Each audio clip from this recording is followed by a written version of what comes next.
As I say, ladies and gentlemen, welcome to the Forever Playboy book launch. Welcome along to your favourite son, Ian Simpson.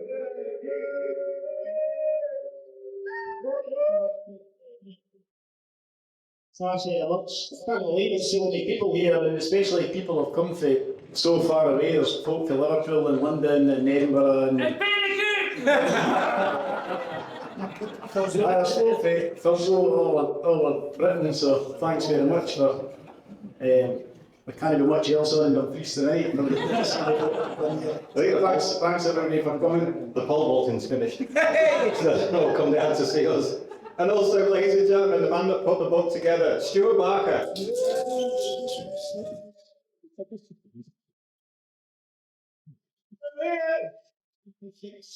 Should we just start with you? Now that's me. Ask me a question, I'll do my best to answer, officer. Thank you very much. Yeah, normally these are in different circumstances for you. Yeah, I'm usually on the other side of the microphone asking the questions. You look really comfortable with this. As if, yeah, I did this talk loads. It was different playing in the band, I could hide behind the guitar. That is true. Sat talking, not so much. But yeah, an absolute privilege, a very different experience doing a bit with Ian, because I've known him for 30 odd years. And we self-published it, and we didn't have a clue how to go about it. And so many people helped us, and so many people in the room tonight, photographers, Ronnie Weir.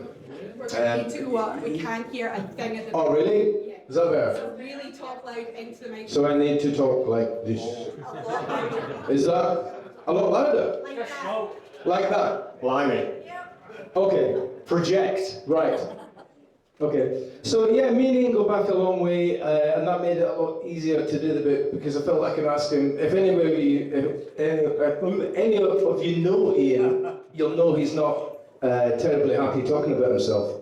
So I think my biggest achievement with this book was just getting the information out of Ian because he's so humble and he doesn't like to blow his own trumpet. So this sounds rude, but I decided I'd blow it for him. I'm very happy ever since. That's the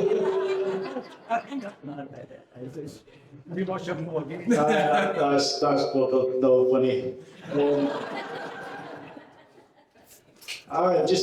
Stuart came up with the idea of writing a book, and he'd said it for a good few years, and I thought, nobody's going to buy that. I'm just going to end up with hundreds of books in my spare bedroom, and somebody will have to give them away at my funeral. Come up to my funeral and give them a free book, and nobody's going to buy it. But Stuart seemed to think they would, so thanks Stuart for putting it together. There's the proof.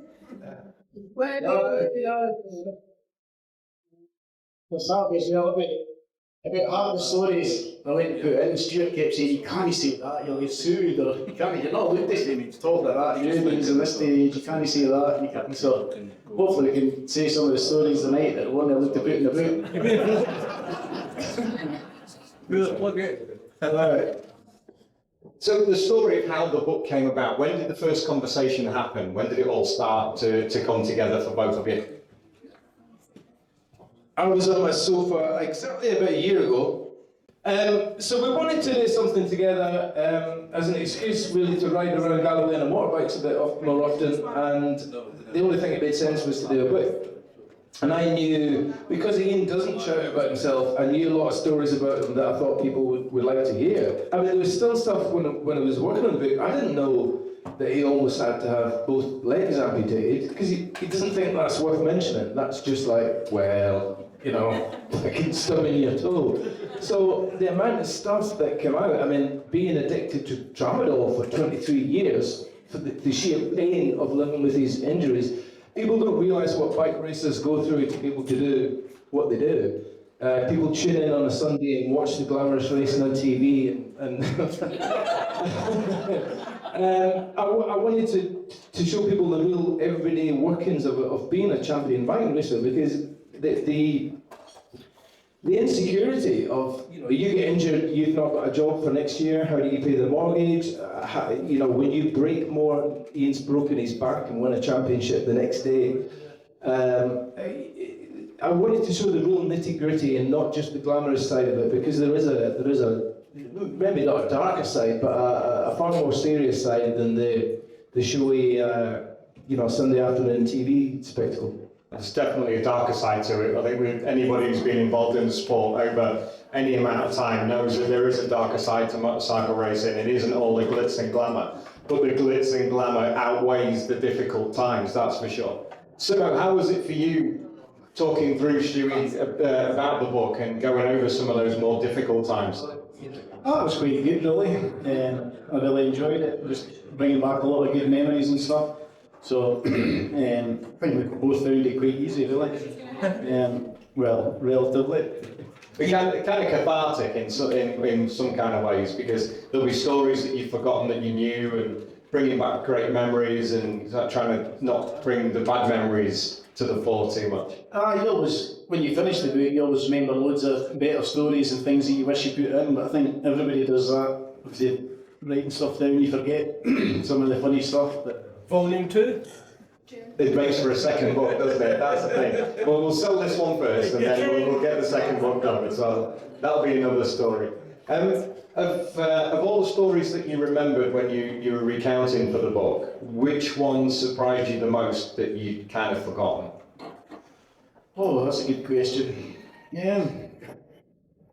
Oh well.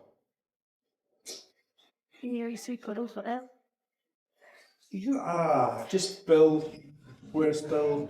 I've told that story a few times that we were leaving my dad in the truck stop at the Hollies. Because we'd fail out as it was, because I was racing Ulster Grand Prix on the Saturday, and we thought we'd go to the Thruxton on the Sunday, which, driving to the ferry, getting the ferry from Belfast to Kinryan, and then driving all the way to Thruxton. He wasn't happy about that, so I said, "Oh, I'll drive, you just get in the back and sleep, stop here morning." So, stopped for diesel at the Hollies, that's about Birmingham, and I didn't know he got out for a piss up against the side of the truck. So I drove about an extra 50 mile before, it was only because left the curtain open. He'd obviously opened the curtain, opened the window, and the curtain was flapping to see, can I get a piss out there? There's nobody about. So he went outside with a piss against the side of the truck. And I just drove off, and about 50 mile later, in the M6, I noticed the curtain flapping at the side of the window, so I'm shouting and swearing at him in the back, "You get a wreck my curtains, pull the ring." And then we realised Tony Shaw was with us, he went in the back and said, "Oh, he's not there." He's not there. So, but you can imagine, I don't know who was more bad tempered, me having to turn around and drive an extra 50 mile back to we just came from him and got to the Hollies, and he'd only been in his t-shirt and his wife front, so he'd worn like one of the average Jip Daily smelly old jackets. So he was sort of the wee hut, like his wife fronts, and this little jacket was. I don't know, and we never got gang rape all the way around. And so I didn't sleep for about a fortnight after that. Stewie, which of the stories that was told that you printed was the one that resonated with you the most? Well, probably the injuries that Ian had to deal with, because he doesn't shout about it. I was shocked at the stuff, because I thought I knew his career well, but the stuff that he'd gone through and not even thought fit to mention was crazy. And what people don't realise, the months when you've just spent months recovering from a broken femur, and you come back your first time in the bike, you break it again, you realise, oh fuck, I've got to move my bed downstairs to the living room again, another 4 months of watching crap afternoon TV, and you just don't see that. And then seeing someone else riding your bike as a replacement rider, and if they go better than you maybe lost your job. The one thing I do want to tell, because I've never even told Ian this, is how I met Ian in the first place.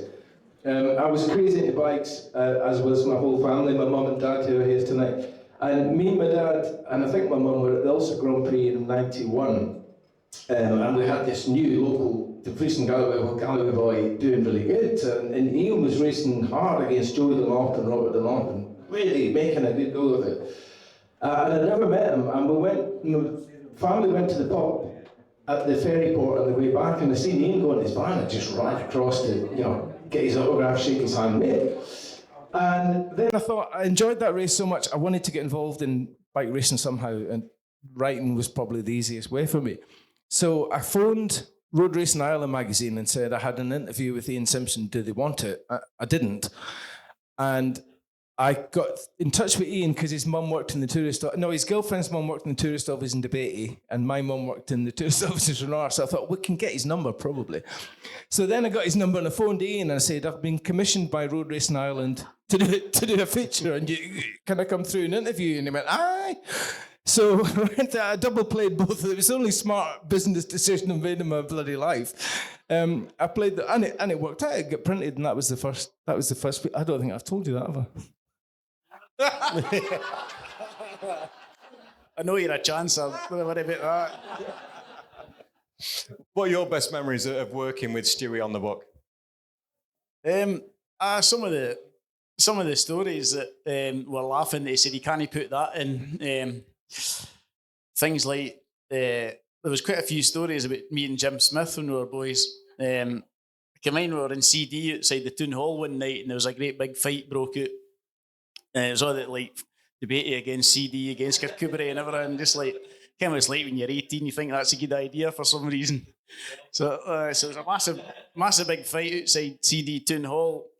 And a big fat sergeant came up to break the fight up. Ken, right, I've got to get some of you lot arrested. Some of you have gone in the back of the van and night in the cells and everything. So Jim sneaked up behind him, had him his belt, by the back of his belt, burled him round about 20 times in the middle of the street. Of course, all the fighting's just stopped because everybody started laughing and watching. So let him go, and he just fell flat on his face. I know the fighting stopped. Everybody just went home. So. The beauty of putting a book together, there are things that you can and you can't put in, and stories for legal reasons that maybe can't go into the book. But seeing as we're amongst friends tonight, which story would you like to have seen go in that didn't? There's quite a few stories with Titch. I can remember me and Jim and Titch and Dodgy Al were going to a bike show a few years ago up at Lanark, and Dodgy and Jim had been on the drink the night before, so me and Titch hadn't. So I was in the front driving, Titch was sitting in the passenger seat, and Dodgy and Jim were in the back fast asleep. So it was absolutely pissing down, and the field was just a boggy, horrible gutter hole of a field. Really, it was really muddy, and we're looking there thinking, right, we need to get to the front, to the tarmac bit at the front. We need to get right up to the front. We can't park in that field. We'll get stuck. So the security guys with orange jacket are coming out and saying, no, you can't get in. I'm thinking, how are we going to do this? We can't park away over there. So Jim and Dodgy are fast asleep in the back, and Titch winds the window down and says to the security guard, excuse me, mate, like, I didn't like to say, but we're pal in the back's not all right. Good. And the security guard looks out the window and goes, I see what you mean, son. On you go. He's got the levers dribbling down the boot and fast asleep. I'm like trying not to laugh, and Titch has got a dead straight face. Stuart said he can't put that folks not right.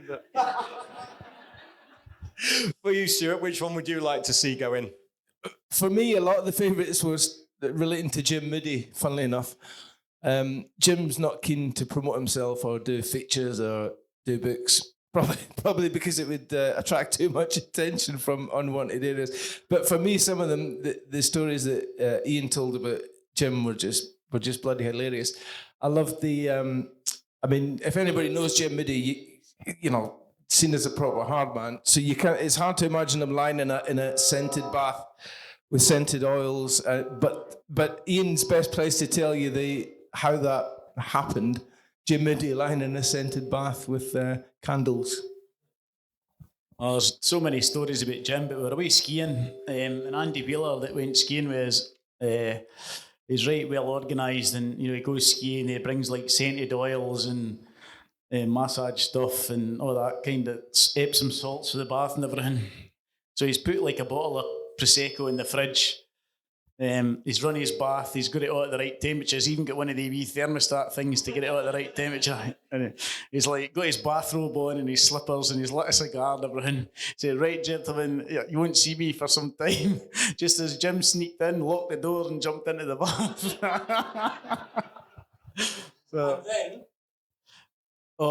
That was some night as well. So, of course, Andy was proper in the huff. So we said, we'll just you stay there, you have a bath, we'll go out. So me and Camby and Jim Moody went out for a few beers, and Andy stayed in the house. So we got a bit through in the hire car coming back, a few handbrake turns and stuff, and saw the police chasing us. Think, oh no. So Jim was driving, managed to lose the police, got it in under the car park, like in the place we were staying, like shut the door, switched it off, straight into bed, thinking, right, I hope we got away with that. I think we're all right. Of course, the next morning, Andy's up, he's got his bacon and eggs and everything frying. We're all lying there dying about 8 o'clock in the morning. We're all still no real. So I knock at the door, like Andy gets up. Oh, there's a knock on the door. I wonder who that's for. So he opens the door. We're looking for Mr. Andrew Wheeler from Chippenham. Yes, that's me, officer. What seems to be the problem? They just put the handcuffs on him and wheeled him away to the jail because the hire car was in his name. Like, he said, listen, that's just like 20 years ago and he's still not got over it. Like, a proper strop about that. One thing we could nearly do is probably turn this almost into the Jim Moody show as well. There's so many stories that you two got up to throughout your racing career.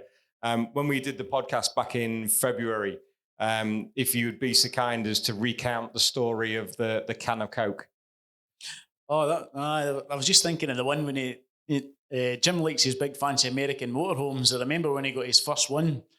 It was great because when you went racing, you had to, with a caravan or something, you had to empty the toilet out every 5 minutes. You only get wee tiny cassettes and stuff. So you'd be somewhere like the TT or something for 2 weeks. You'd be forever emptying out these wee like cassettes for a shite and skitter. So Jim's got this new big motorhome. He's like, oh, it's great. Like, it'll hold like 2 weeks for a skitter. This is brilliant. So we're heading back for the Isle of Man, and he's laughing at me all the time because I had to empty my wee caravan toilet out. So we're coming back in the ferry, so he stops in M6 and says, right, I'm going to just watch this. So he's got to poo the thing to let all the skitter out. Bearing in mind, must be about 100 gallon of this. So he poos the thing out and it's all come over the motorway and it's running everywhere. He's not thought about this because next minute there's like a load of wagons coming along at 56 mile an hour that just filled him in with his own skitter. Just up the side of his motorhome everywhere. It just went everywhere. So he definitely didn't stop in the hard shoulder to empty his skitter tank after that. I forgot about that. The one with the can of Coke, we're driving through Germany. Anybody that's drove in Germany, you'll know that there's no speed limits in the autobahn. So if you go out in the middle, or if it's a 2-lane motorway and you're out in the second one in a truck, they didn't like it, they go mad. So we were passing some other trucks. Our trucks would do maybe about 65 mile an hour or something, took the speed limiters off them. And we had CBs, always had CBs in the days before mobile phones with CB radios. So I'd said to Jim, oh, there's a big fat German here in the car giving me an awful abuse because he was in front and I'd pulled out. And you'd see him getting the wanker sign and everything. And so I never thought, I was just telling Jim what was happening, never thought any more of it. So I've pulled in. And then next thing, Jim's pulled out to hold him up for about a couple of miles, then pulled in. So obviously to get him to go alongside Jim to give him a load of abuse. So this fella's giving Jim the fingers and everything. Jim's got a warm can of Coke off the dashboard and he's shook it up. It's been there in the sun for about a week. So he's shook this can of Coke out and he's pulled it out of the window like that. And this fella's waving out his sunroof. And Jim's just like he's opened the can of Coke and he could see it spraying everywhere. He's just dropped it in his sunroof. I don't think he was too happy after that. I thought it was funny. I think the room agrees with you. No question.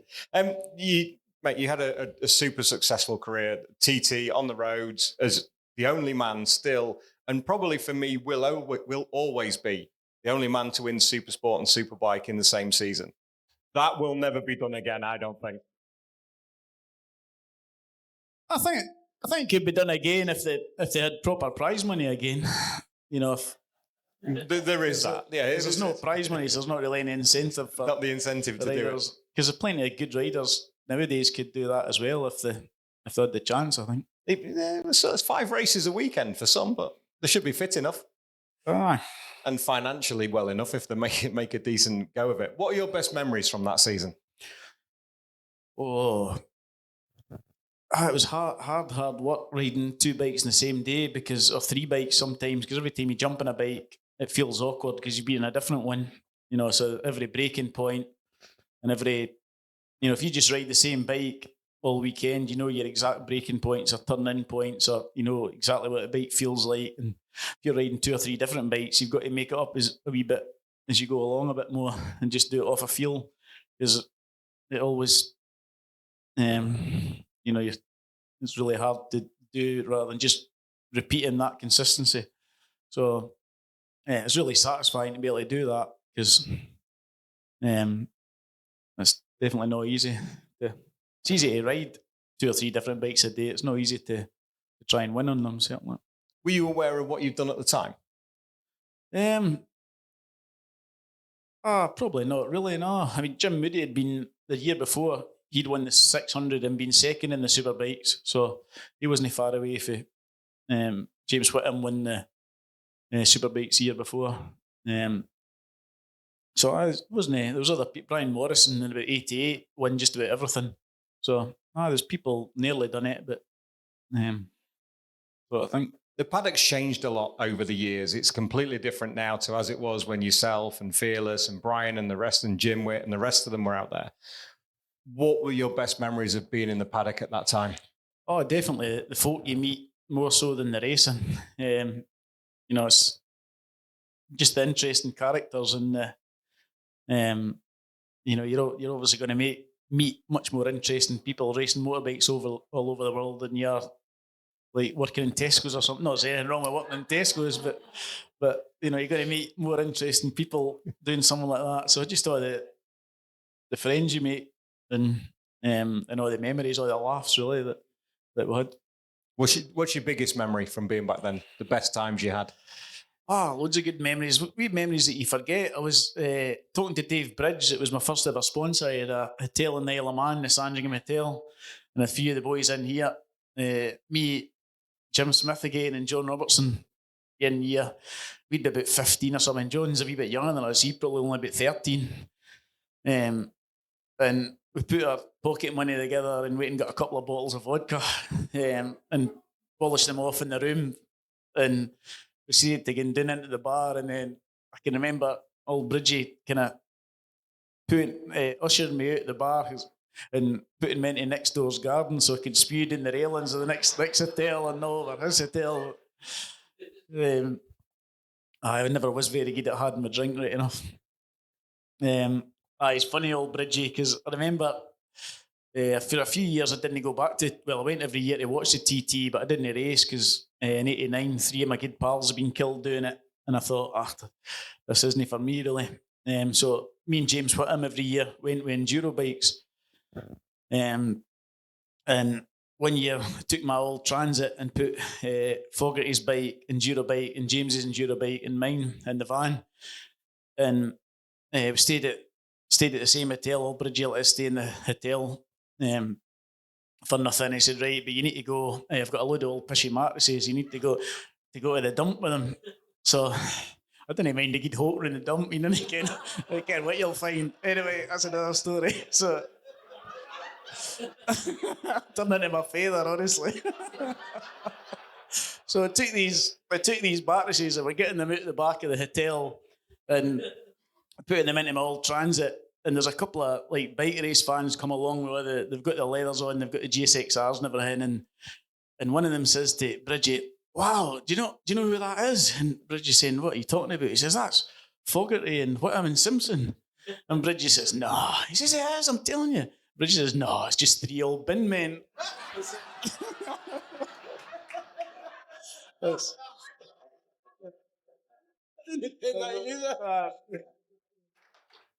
That's like the bin man that went in the Chinese next door and says, "Where's your bin?" He says, "Oh, I've been on my holidays." No, where you been? He says, "No, I've been Hong Kong."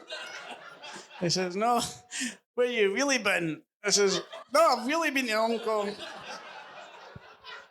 Here we go. Now it's started. This is what we've been. It's only taken us half an hour, but we've got there. There we are. Stewie, let's bring you back in and say let's let Simmo have a 5-minute little break. Your best memories of putting the book together, because you've had such a long friendship with Simmo. What was the one thing that stuck out that you didn't know before? How scary some of the things he said could be, because it's all fine and well joking about the fun you have racing, but you don't become a champion or a TT winner unless you're made of something different inside than the rest of us are. And there was the odd thing that Ian came out with. The hairs on my arms just went up. I mean, don't forget, this is the guy that in 1991 had a 1-point lead in the Super Sport 600 British Championship, going into the final round at Mallory Park, and he'd never won a British Championship before, and nothing was going to stop him, and he had a 1-point lead. And the day before the race, he crashed in qualifying and broke his back in 2 places. He broke 2 vertebrae, was taken to hospital, and obviously that was it, championship over. Everything he'd worked for, it was over. But he didn't think that. So he signed himself out of the hospital with a broken back in 2 places, got lifted onto his bike the next day, and still needed to finish second to win the championship. And he wouldn't have finished second. I think he was 4th going at the last lap. And good old Jim Middy comes in again, gets the elbows out, pushes Phil Bawley out of the way, lets his good pal Simmo through. And then Simmo, at the very final bus stop chicane, he had to get past, it was Phil Bawley, wasn't it? He had to get past Phil Bawley to win the title. And Ian admits now he'd be banned. He would have got, there's no way he'd have got away with that now. He just went, everything I've lived for has come to this moment, I'm going through. And Phil Bawley was a great pal and a really nice, polite guy, but Ian just battered him the fuck out of the way. He said, I'm coming through. And he did, and he won the championship by a single point with a broken back.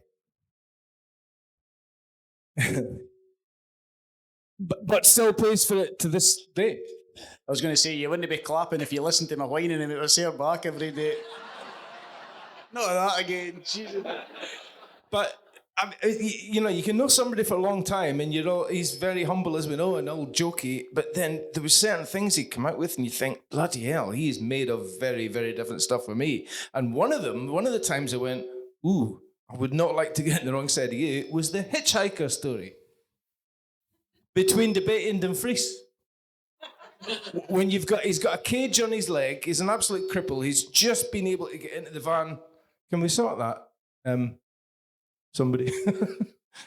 So he's got a cage in his leg that's been on for months. He's basically a cripple, and he's driving his van from Debate to Dumfries. I'll let Ian take it from there. I picked up a hitchhiker, boy. Wee smelly junkie. As soon as I done it, I thought I shouldn't have done that. No, it wasn't you, Morty. It's another. So I picked up this wee smelly junkie, and I thought, so sitting there, I could kind of drive half of my leg and half of the crutch, and I had a fiver sitting in the dashboard of the van, and I let him off at the McDonald's roundabout in Dumfries, and he nicked the fiver and run off. And I'm going, you wee bastard. And he says, what you got to do about it, you old cripple? There's nothing you can do. I'm going, I'll get you for that, you wee bastard. If I lived, if the last thing I'll do, I'll get you for that. And he's going away, you old spasmo and everything. So about 5 years later, I've managed to get a bit of training and things, my legs were all right again. So I'm driving out to Dumfries. Where did I see but this wee smelly junkie again? I thought, oh, you beauty. I was all excited. I was buzzing. So I bundled him into my van and drove off up round the back roads. He's going, this isn't the way to Dumfries. And I'm like, you didn't recognise me, do you? He's going, no, I've never seen you before in your life. I said, I recognise you, all right. So anyway, to cut a long story, I turned him upside down and emptied his pockets out. He only had about £2.50 in him. So I'm like, what's blood and snotters ever off the wee weasel? And I'm saying, right, you owe me another £2.50. Are you remembered what it's for yet? He's going, no, I'm really sorry. I remember now. But think we'll call it quits at that. That's it. What a great story. And I noticed you were checking your little bit of paper out then as well. You've got some stories written down as well that you would like to share. Oh, there's a few things that a lot of folk, well, there's a lot of debatey folk here. There's an old boy, Billy Lansborough, that used to be my mechanic for my dad when I was a wee boy, and he used to go in over the country with my dad. And I used to really like him because he had a Triumph Stag thing, and he used to let me change gear and press overdrive button and everything. I'd only about 6 or 7 year old, so I really liked old Billy. So John Hare and my dad know them. At the time in the mid-70s, there was a bike racer called Tepe Lansavuri. So they used to call Billy Lansborough Billy Lansavuri. So that was his name for as long as his dad passed away long ago, Peril Civil, but that was his name. Like, everybody called him that. And a few years ago, I went to South Africa and met Tepe Lansavuri, lucky enough to meet him. He's like a proper rock star. And of course, we called him Tepe Lansborough. And he would obviously had no idea what we were talking about. But again, I thought it was funny, so that's the main thing. I'm sure old Billy would have liked that looking down and that Tepe Lansavuri was called after him. You can imagine Tepe Lansavuri just sitting going like, No, he was that full of vodka. He's worse than Stuart. Really? Oh, he likes a drink all day. You know what they finish early. I kind of left one of the hotels with about a $3,000 vodka bill. I tell you what, we've had. Well, it's not on now, but we had the DVD on earlier on, and you were sat there watching it. You said that's about 25 years since you'd seen that.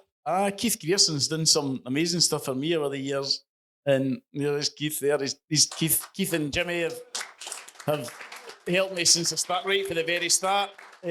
Since I started racing, they were always there helping me and taking pictures and doing stuff for me. So, I just like to thank the boys because it's folk like that behind the scenes that.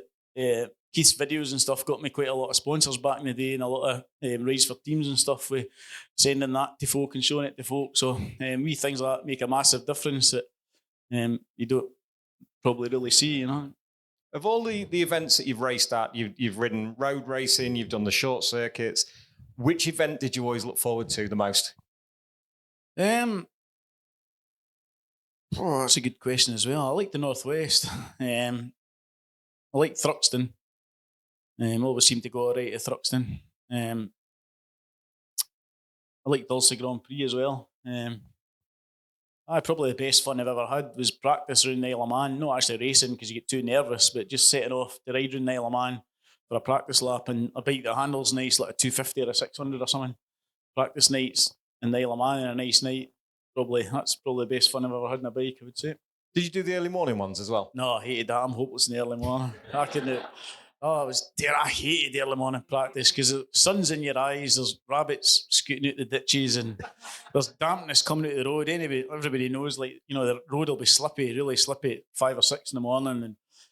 And plus I was half asleep. So, and then, so you'd be knackered all the rest of the day because you'd go out half asleep and by the time you come back, you were buzzing. So you couldn't go back to bed because you were like proper wide awake. So it got to about 4 o'clock in the afternoon and started getting really tired. But then you need to get ready to go out at night again. So I never, unless my bike was horrendously bad or I never used to bother with morning practice if I could help it. Make some feeble excuse to Honda or something that... Not today, boys. Maybe later. Yeah. One thing, I don't know how many ladies and gentlemen have been to the TT, but I'm sure you've watched it on ITV4 or the videos and everything else. The one thing that always makes the hair on my arms and the back of my neck stand up is the man who has ultimate control, and that's the tap man. The guy who has his hand on the shoulder, who has ultimate control whether you go or not. And it's almost like a fatherly figure kind of tap on the shoulder. When you go through into that no man's land and you reach the front line and he's stood there ready and waiting. Oh, I hate that. I hate when they put their hand in you. I'm a weirdo. Get your hands off me, man. I didn't like that at all. I hated it. Don't touch me. It's funny how bike racers have all got they've all got wee superstitions that they'll never tell anybody when you're racing. I actually can't think of any bike racers that haven't got superstitions. I've talked to like Neil McKenzie and Jim and loads of other boys, and they've all got really daft superstitions. And one of mine was I was racing at the TT. I had to say to somebody, "I'll get you for a pint when I come back." I don't just say that to somebody. They wouldn't realise like could be anybody. That just as long as I've said that to sort of get it in your head that you're coming back. had to say it, didn't just say it to random folk that were walking by. Obviously, say it to any of your pals or the mechanics or something. So, for one of the races in '98, I realised that we'd been. I hadn't done it. So, they push you through and they don't let any mechanics through for the last wee bit. And like, I'm waving my arms, I'm shouting a big call on the mechanic, like, come here, call. And he's like, what's wrong? He's looking at the temperature, is the bike overheating or something? And he's thought he's got the duct tape out in the cable ties, so there must be a bolt loose or something. So he's got his spanners out thinking, like, it must be a bolt in the seat loose, I've noticed, or something slack. And he's going, what is it? What's wrong? And I looked at him and said, I'll get you for a pint after the race.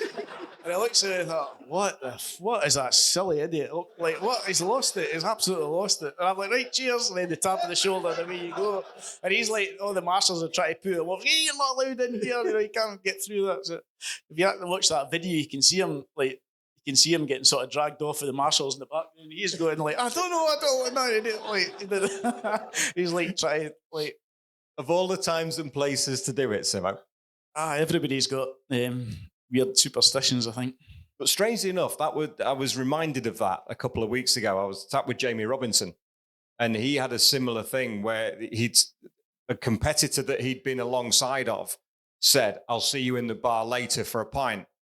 And then next thing Jamie knows, he's going into the little holding area. All of a sudden, this bloke comes up, taps him on the shoulder because he'd forgotten to say it. He went, I'll see you for a pint later. And poor old Jamie's in the zone and ready to go.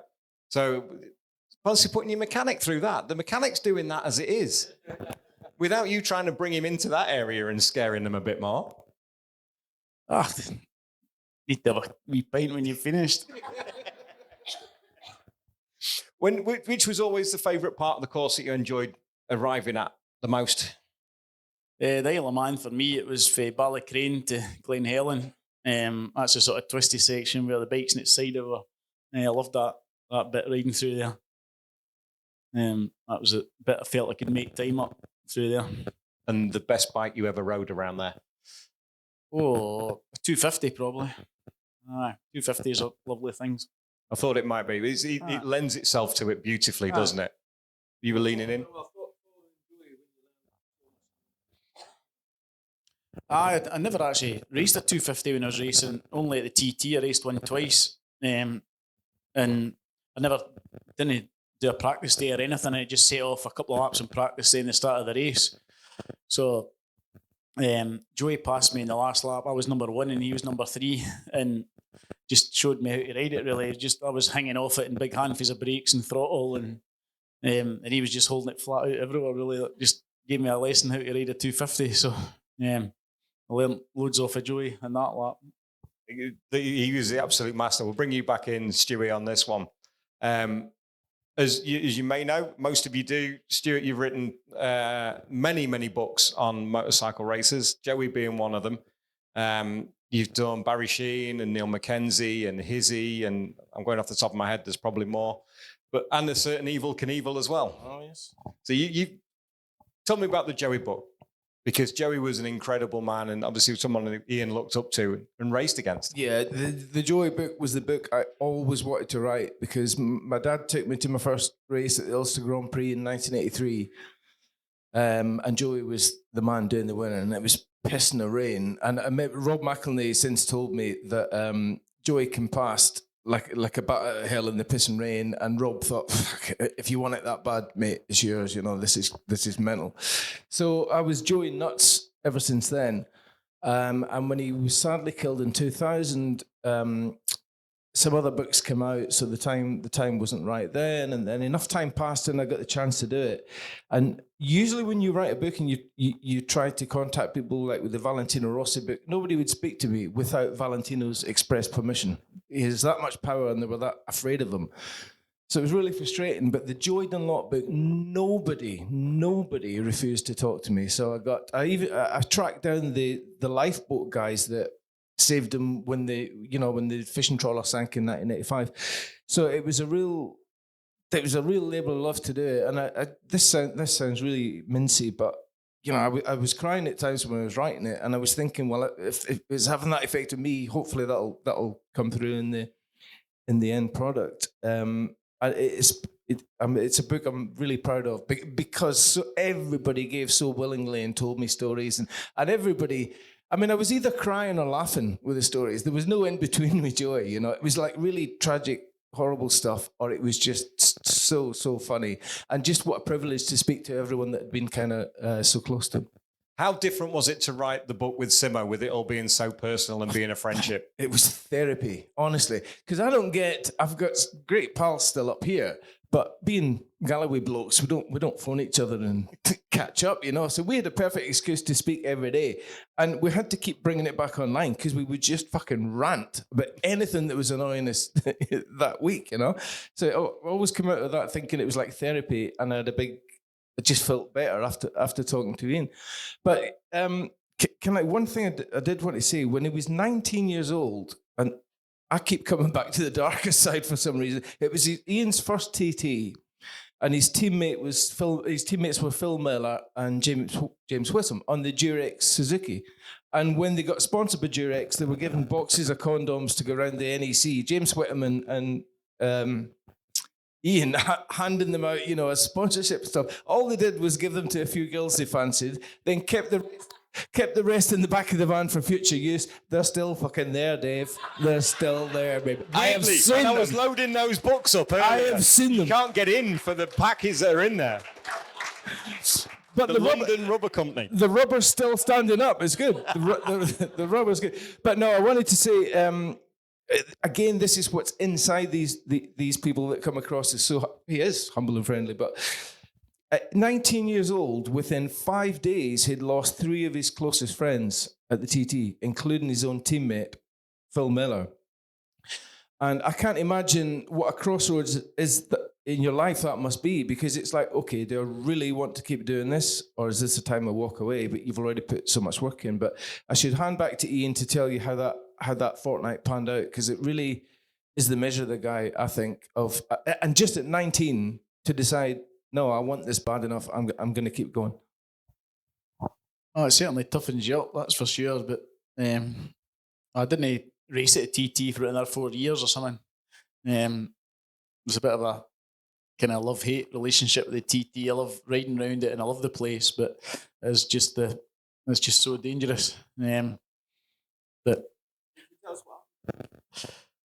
Phil Hogg got killed in a 250, who was about the same age as me. He was a young rider. Me and him were about the same, racing against each other all the time. So he would have probably went on to win a few TTs and stuff. He was a Manx lad, a good rider.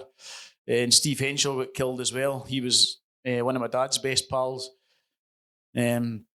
So he was always coming to the house. Bill would make him stuff, make him bits of exhaust and things and bits of frames for RG 500s and stuff. So it was, and Phil Miller was really good to me. He kind of took me under his wing and showed me a lot of stuff, and you know, helped me try to make a few quid out of racing. You know, you just would have used someone for nothing. Phil would say, no, you need to be getting 2 or 3 grand for this or that. Or so he helped me, can advise me with making a few quid. So it really put me off riding at the TT and that, but getting a bit doom and gloom, yeah.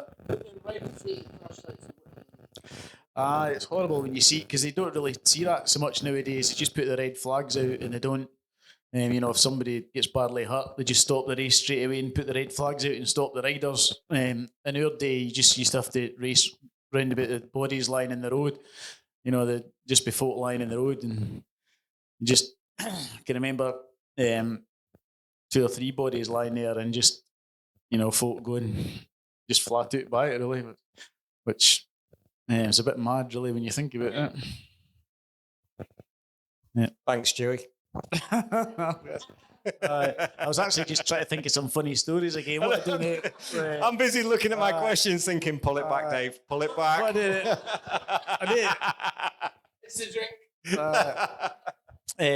Nowadays, I do a lot of track days with James Whittam, instructing at track days, which I really enjoy, because you get to the young riders now. You get to know them a lot better, and you know, when they're away from the pressure of racing, you get to find out a bit about them and stuff, which I like. Like I talked to Kyle Ride We got on really well. He is like a freak of nature about how talented he is, because we're talking about what you like doing, and come up like a snooker, and I says, I like a wee game of snooker. And he says, I do as well. I says, what's your highest break? He said 136. I'm like, to anybody that doesn't play snooker, that's like a professional snooker player. That's not for anybody in here to be playing with folk that have 136 breaks. And Adam Jenkinson, he's retired now, but he's a right good lad. He's got a landscape gardening business, and he's got into a bit of a niche thing, doing all the Man United players' gardens, because he actually hates football. So he goes to do like Harry Maguire's garden and all these other Man United players, and because he doesn't ask them for tickets, or doesn't he doesn't want selfies or anything because he hates football. Like, they all think he's brilliant, so he does a bit of skip raking right enough. He got me a pair of Harry Maguire's wellies at the skip, size 12. And he's got these Harry Maguire England suitcases. He says, "You want a suitcase?" I'm like, "No, I can't be seen deed with an England suitcase."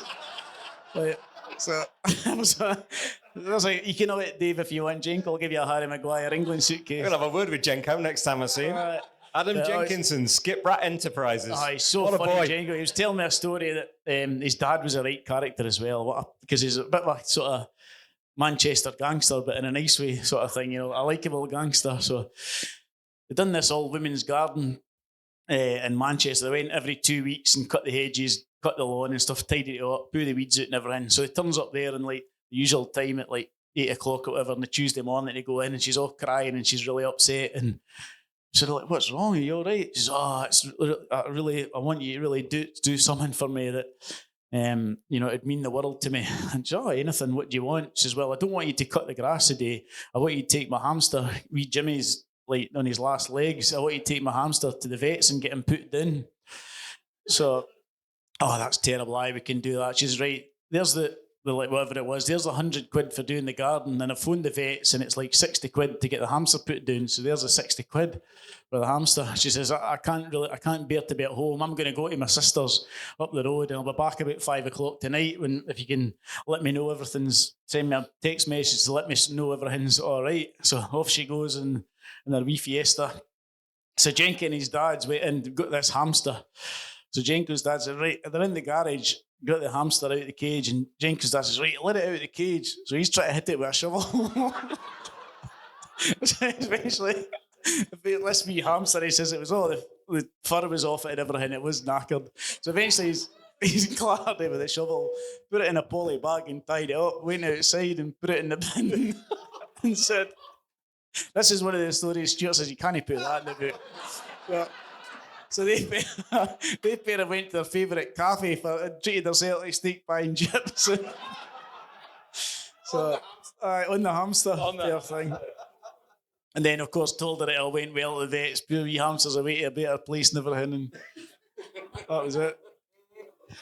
I mean, you are still active on the bike as well. You do Jamie Whittam's track days. You do your moto adventures. You're touring around Scotland and various places and Europe and whatever. It's great to see you still active. And up until when we were out in South Africa, was that January? Yeah, I usually go to South Africa. Me and Robbie Burns and a few other friends go in January, have a wee holiday and stuff like that. We're just back for Misano. We went to World Ducati Week on bikes last week. That was a good wee run over the Alps and stuff. So I like riding bikes and going exploring the world, really.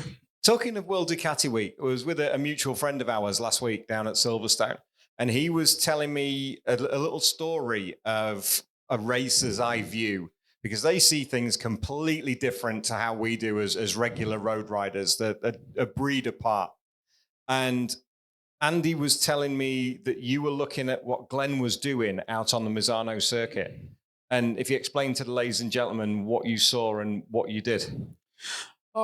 Me and Robbie, every session we'd go and watch in the grandstand and watch the riders, and because you see so much more in real life than what you see in the telly. I don't know, you'd think you'd see more on the telly, but in real life you can actually see the way riders, because you don't really hear where they're changing gear and where they're turning in and stuff on the telly, so you can pick up a lot more actually watching it in real life. So I just watching how, because I had a bet with him actually, he said Glenn Irwin would win the race, and I said, no chance. Like Niall smoke them or Marquez, which they did. Well, Marquez fell off as usual, but he was coming for the win. So I was just writing down stuff that you can see what some riders do it differently. Because all modern riders nowadays have somebody spotting for them, just so you're telling them, somebody might be changing gear a bit different, or where they're turning, or where they're a wee bit faster, or using a bit more of the road, or a bit less of the road. Or you can, if you can see that, if you know what you're looking for, sort of thing. And it actually made a big difference to Glenn in that part of the circuit that Simmo was watching at. Because you'd written it down, you'd seen what other people were doing, that Pecco was doing this here and Mark was doing that. Because Glenn had never ridden the V4S before and he'd never ridden Misano before. So I thought he did a pretty decent job to be within 0.6 of Bautista and qualifying.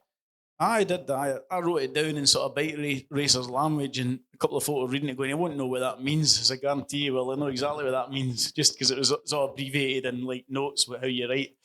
Because bike racers, I'll write a lot of stuff down. I've still got all my notes for races on my career, really. I'll write stuff down, what gear and, where you thought you were rubbish and where you thought you were making up a bit of time and why, and, what tyres are using, what the lines and bits and pieces of information. It's a technical old sport when you think about it. It's very technical to try and get the best out of it, because if you're going to beat people like, like Jim Moody or Neil Mackenzie, you're not going to beat them just turning up and jumping in a bike and not thinking about what you're doing, and because you can guarantee they're thinking about what they're doing and what's going on. So you've got to try and think why you're rubbish. One thing I'm sure that ladies and gentlemen will be wondering as well, the title of the book, Forever Playboy. How did that come about? Oh, my dad used to just call me that because I've never had a real job. Well, I had a real job for about... When I was 18, I left the tech and got a job at Dalgetty's for about 2 weeks. And it was horrendous. I was bored stiff anyway. I raced at Cadwell one weekend and I think I won the 600 race and I was second in the production race. So I came home with a bonus and stuff, about 800 quid.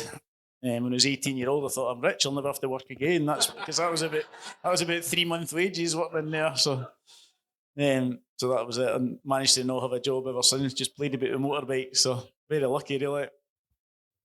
One thing, how many here have read the book so far? Excellent. I'm sick of the sight of it. There's a small passage in the book which, unsurprisingly, involves Jim Moody. No great surprise. But it also involves a British touring car racer. Oh, but in the book, the British touring car racer isn't mentioned. However, amongst friends tonight... they'll be fine. They'll be fine. I might edit it. I'll edit it out for a small fee. Oh, we got invited, a load of bike racers, me and Ian Duffus and Brian Morris and Ian McPherson and Jim and stuff. We got invited to the touring car race one year at Knockhill. So none of us had ever been, so thought we'll go and have a look, see what this... We're all bored in about 10 minutes, right enough. So we were just standing blethering in the paddock, and Jim was talking. All of a sudden he went quiet and he's looking like about 3 feet of the bar away. He's looking and he could see he was getting right flustered. He's getting all fidgety. What's wrong with him? And he looks over and I could see John Cleland, the Vauxhall Works touring driver at the time. I think he was touring car champ at the time, leaning in Jim's spoiler in his BMW. And we were all thinking, oh dear, oh no, that's not... So Jim shouts at him, hey! John Cleland's just kind of never even acknowledged him. So Jim shouted again louder, hey! John Cleland kind of looks up at the corner of his eye and Jim goes, off the fucking car! And we're all thinking, oh no. So John Cleland's just leaning in the car, looks up and he goes, please. And we are, oh dear, wrong answer. So of course Jim's just sprinting around and he's like, you could see the foam at the mouth and I'll fucking please you. So he's running over, grabs him. He grabs him by the throat and he's strangling him. So John Cleland's like racing in about half an hour and he's just a bit passed out. And Jim's got him on the floor, like, I'll fucking please you. And John Cleland's going, help, security. So there's about half a dozen Oslo all pissing myself laughing, and the whole rest of the folk was going, who's this lunatic? Get somebody, get security. What's going on here? So So when you read the book, that's who the touring car race. So don't lean in Jim's motorhome with his car. And... Yeah, and if you ever see Jim Moody about, just keep clear of his car. I think what we'll do, gentlemen, thank you very much. I think what we'll do, if we take maybe 4 or 5 questions from the floor, if anybody has questions for either Stewie or for Ian. Yes, sir. Who's the best rider you've ever ridden with? That's a good question. People in their day, Steve Hislop in his day, there was nobody would beat him at all. Like if there was no practice and you just turned up at a race and you didn't even get to see what way the track went and you just jumped on a bike and you weren't allowed to change anything, Steve Hislop would have won those races by half a lap. But as practice went on, other folk caught up and he got bored. Steve Hislop with just pure natural and talent was like a complete freak of nature, I would say, really. But some days he would lap him, if he just couldn't be bothered. Sometimes I think he wasn't even that keen in bike racing. He couldn't really be bothered doing it. He's probably the best, I would say. Brilliant. Have you had too much of that lager in you again? I can see hands going up left, right, and centre. You, Mr. Gentleman over there. Van Man. What's your most memorable race? Oh, that's a good question. I would say Oulton Park 600 race in 91, because there was all the best riders. Well, in my mind, the best riders of the day. There was like Whittam and Fogarty and Reynolds and Jim Moody, Mark Farmer, Sean Emmett, Ian McPherson, Phil Borley. All they boys were in it. And luckily enough, I managed to win that a fair bit that day. So I can remember that being just one of the days where things clicked, really. Any more questions?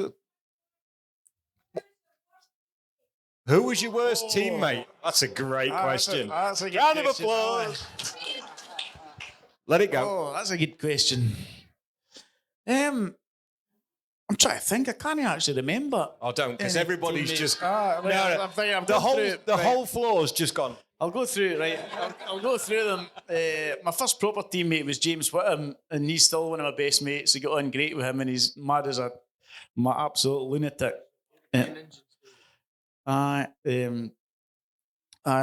Stuart's talking there about James when he was a wee boy. He told me his dad was restoring an old Morris Minor. In those days, he needed another engine for it, so he went to get... he went and got the exchange in Matt, found a Morris Minor engine, one of the Austin A series or whatever they are. I found it in like Norwich. So James's dad went in the plane. He said to James, "You can't come because it'll be too heavy with the engine when I get back." So off he went to get the engine in Norwich. So James thought, "I'll be a couple of hours. I can't wait to get, like, I'll help him put that back in." He's all excited because James loved working and all shite like that. So about 2 hours later, his dad lands the plane at the airfield and James runs out and says, "Where's the engine?" And his dad was a bit sheepish. Well, it's not here. And he's like, "What? Was it rubbish? Why did you not buy it?" He says, "Well, we got into a bit of turbulence in the way back and the door flew open in the plane and the engine tumbled out across over. I don't know. I hope it never went through a primary school or an old folks home or something." So James says his dad was kind of watching for the next week. He was watching when the news came on. He never watched the news, and he was kind of watching it at the corner of his eye and like reading the paper to see if there's a disaster. But lucky enough, it must still be lying in through some roof, some church roof somewhere or something. Incredible. Any more questions? I'm trying to think of my worst teammate. Oh, we still haven't answered yours yet. Sorry. We digressed quickly. Actually, I know this sounds like a terrible answer, but in 1990, I was teammates with Wolsey Coulter and Alan Patterson with Francis Neal, and I got on really well with those pair of boys as well. 92, teammates with Jim. 93, Nigel Bosworth. 94, Phil Borley. 95, Phil Borley. 96, Jim Moody again. 97, Steve Hislop, John Reynolds. 98, Michael Rutter. Oh, Michael Rutter is a prop. That's a whole chapter on its own. Get there eventually. Michael's one of my best mates, but God, is he a drama queen? Yes. Why? He's just so used to being a spoiled brat. It just has everybody fussing round after him constantly. And I'm not talking behind his back, I say this to his face. Like, we go on holiday every year. Last couple of years, we went on a bike trip to Thailand last year. We went to Vietnam the year before. Me and Robbie and a few other folk, Eve, my missus and stuff, went to Macau with Michael last year. And it's just like, this 5-star hotel isn't good enough for me. Is there not any 6-star hotels? It's just like, it's like the Queen, honestly. Oh, aye. So last year at Macau, this is just Michael for you as well. So last year at Macau, Michael says, "Oh, you'll have to come to we're having an after party. Fei Ho and the FHO team's having a do in this posh nightclub." And me and Robbie's and I don't like nightclubs, and I'm not got to be a Klingon. I'm not want to go. And he's getting, "No, you've got to come. You're my guest. Just come." So he gives us the address, like, be there at 8 o'clock or whatever. So we turns up thinking it might be free drink. We'll turn up early. So we got there about 7:30. First thing, they said, "Oh, it's 50 quid each to get in." I thought, "Oh, I'm not paying 50 quid to get in a nightclub. I'm not going to the wee hovel round the corner." So I phones up Michael, says, "Right, it's 50 quid to get in. We're not going to bother." He says, "Oh, no, you just got to say the password. There's a password to get in. You got to say hello, Kitty." So there's a big black man at the door. There's 2 big black men at the door. So I ends up thinking, I'm going to get leather here. So I walks up to the big black man at the door, says, "Hello, Kitty," thinking I'm going to get kicked out of the scruff of the neck. But, "Oh, in you come, sir, in you come." Thinking, "Oh, what's going on here?" So they ushered me and Robbie and Brian Morris and stuff, they ushered into this, like, the front of the stage, and I thought, "Oh, I don't think we should be here. I don't think this." And then they started bringing out the crystal glasses, the family crystal. Then they brought out like a 6 kilogram colour gas bottle full of Grey Goose vodka that, I don't know how much that costs in Macau, but I bet it must have been 2 or 3 grand. So they just like started pouring over drinks, and we're kind of looking at each other thinking, my credit card's staying in the pocket, because this is going, if it's £50 to get in, you can imagine what a 6 kilogram bottle of vodka is going to cost. So obviously we polished off about 3/4 of the bottle of vodka before we managed to sneak out when Fei Ho and everybody came in, and the bill there was only about 10 of us there, and the bill was about 30 grand. So it's not for folk like us in there, Dave. Yeah, it's above my pay grade. That's Michael for you. You thought that was normal. Oh, what a guy! So I think the answer to your question is he doesn't have a bad teammate, really. No, I was very lucky. I know a lot of riders that had a lot of trouble with teammates and falling out all the time and stuff, but I was lucky that it never happened to me, that really. I think that says more about you than your teammates. No, I had good teammates as well. Because some of the other riders, you wouldn't have been that keen on them. And what have we got? Another one from there? Go again. Oh, my favourite team manager was Jack Valentine with V&M, because he was really funny and just kind of treated racing as fun mostly. Roger Marshall was really good and all, because he used to go away and watch and come back and tell you what other riders were doing and stuff. Roger Marshall was the best in actually knowing what was going on. He just knew stuff about racing. My dad did as well. He told me a lot of stuff. I probably listened more to Roger than I did my dad. The story of the TT with the Emperor. Roger Marshall, one of my heroes when I was a wee boy, and I was lucky enough to win the 600 race in '97, and Roger Marshall was signalling for me, and I came out of Ballycrane in the last lap, and he was standing right in the middle of the road. Well, the Marshall's trying to put him out, so he's got the pit board, and he's got a can of lager, and he's there standing in the middle of the road, getting at that with a can of lager with a pit board like P1 plus 12 or whatever it was. And I had to swerve round about him and miss all the marshals that were trying to put him off. But obviously wasn't his first can of lager that he did there. You'll be pleased to know he's still practicing. Reg is incredible, and Jack Valentine, 2 great managers to work with. They were the best, really. Colin Seeley was looking back, he was good, but he used to do a lot of things that really pissed me off. He would say, Jim Moody's much fitter than you. stuff like that, and then we'd have like a race, and it wouldn't necessarily beat me like in running or push biking or something. But I think maybe it was just doing it to wind me up as well. You know, he's probably doing it to get better, to get more out of me. But Stewie, go. As most of you probably know, or some of you will know, Ian lost his dad, Bill Simpson, earlier this year. And Bill was a great help throughout most of the book. We really kind of had got to the end of it before your dad passed away. And I just think it would be wrong not to mention Bill and thank him his own amazing career and for his contribution to the book. And he's obviously a terrible miss tonight because he'd have loved this. But the only thing me and Ian have ever come close to, it's not even close to arguing, but disagreed on, was when I was interviewing him for the book, he was full of F's and C's and fucking this and fucking that. So I wrote it down as he said it. And I thought it made the funny bits funnier and the dramatic, powerful bits more powerful. And he seemed to go along with it for a while, but then kind of decided we shouldn't have swearing. And your dad, I don't think, liked it, a kind of generational thing. So we agreed eventually to remove the swearing. I still think it'd been funnier. But I just wanted to mention Ian's dad tonight because he was his best friend. He was his right-hand man. They travelled the world together. They shared in so many adventures. And I for one, I wish he could have been here tonight because it should have been Bill sitting here, not me. thanks, Stuart. I could never have done anything that I done racing without my dad. It was all down to him, really. So I miss him like mad.